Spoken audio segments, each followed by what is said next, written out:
Hello guys, Assalamualaikum. Jumpa lagi dengan saya Rizal dalam rancangan masak memasak. Oke, hari ini saya nak share resepi cara buat paprik daging sedap, simple, mantap. Oke, tengok bahan-bahan sini.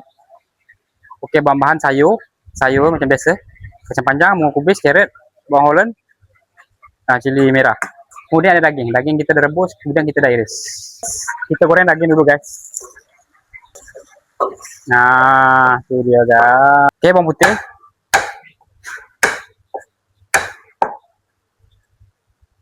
Ini bahan-bahannya kita tumis dulu semua. Oke, apabila daging kita dah macam garing-garing sikit, baru kita masukkan sayur-sayur tadi semua masuk dalam. Ini bagi dia wangi-wangi guys, baru dia sedap. Ini cara buat paprik daging dekat kedai ya.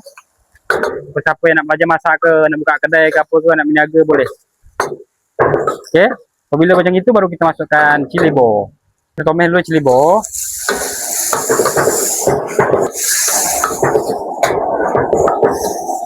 Kita tumis dulu ya.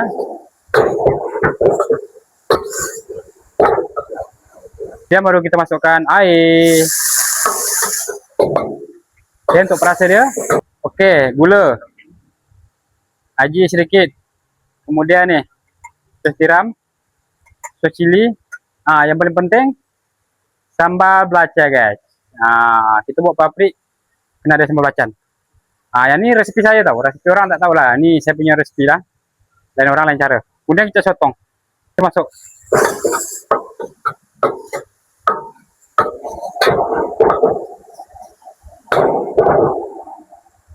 Sekali baru kita taruh dalam limau kita cari-cari macam ni. Bagi aroma dia keluar. Kemudian kita letak sedikit kicap golden mountain. Sekarang kita buka api lagi sekali.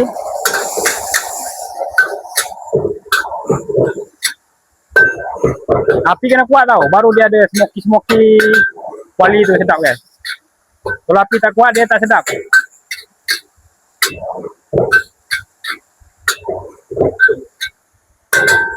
Oke, siap.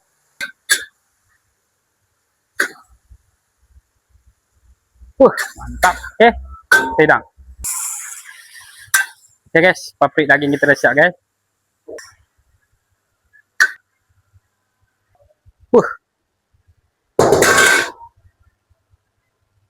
Oke guys, inilah dia. Bau sedap. Paprik daging. Korang jangan lupa cuba kat rumah Yang paling penting korang follow, like, share, komen. Oke, semoga mencuba, semoga membantu dan bermanfaat. Assalamualaikum.